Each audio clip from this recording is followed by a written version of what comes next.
সে ওয়াদা করে আসছে যে এগুলো সব পরিবর্তন করবে, কিন্তু সে কোনো কিছু পরিবর্তন এ পর্যন্ত করছে না। বিদ্যুৎ ঢাকা ইলেকট্রিক সাপ্লাই ডেস্কোতে আমি পল্লবী ডিভিশনের ফোরম্যান হিসেবে আছি, ব্রিগেড ফোরম্যান। কিন্তু আমাদের বিদ্যুৎ খাতে আমরা 24 ঘন্টা ডিউটি করি, আমাদের কোনো ছুটি নাই, আমাদের কোনো নাই, আমাদের বেতন কম।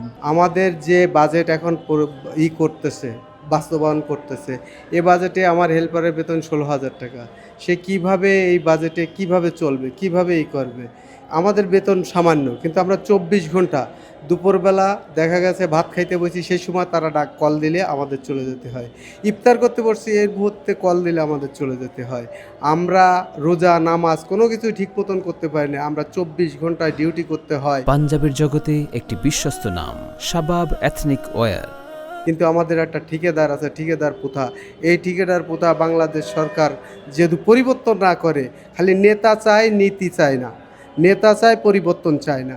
সে ওয়াদা করে আসছে যে এগুলো সব পরিবর্তন করবে, কিন্তু সে কোনো কিছু পরিবর্তন এ পর্যন্ত করছে না। আমরা যেভাবে 24 ঘন্টা রাত দিন 24 ঘন্টা জেগে, আমাদের অসুখ আছে, বিসুখ আছে, আমাদের কোনো ছুটি নাই, ছাটা নাই, কোনো কিছু নাই। আমরা দুটো ডাল ভাত খাই এই করে, কিন্তু আমাদের পরে যেন একটা হেলমেট বাহিনীর মতন তৈরি করে রাখছে, যেন আমাদের এই করে। কিন্তু সরকার কোনো দিন এ পর্যন্ত খেয়াল করে নাই, আসে নাই, খালি প্রতিশ্রুতি দিছে, যে আসছে সেই প্রতিশ্রুতি দিছে যেন হ্যাঁ তোমাদের দেখবো, তোমাদের দেখবো।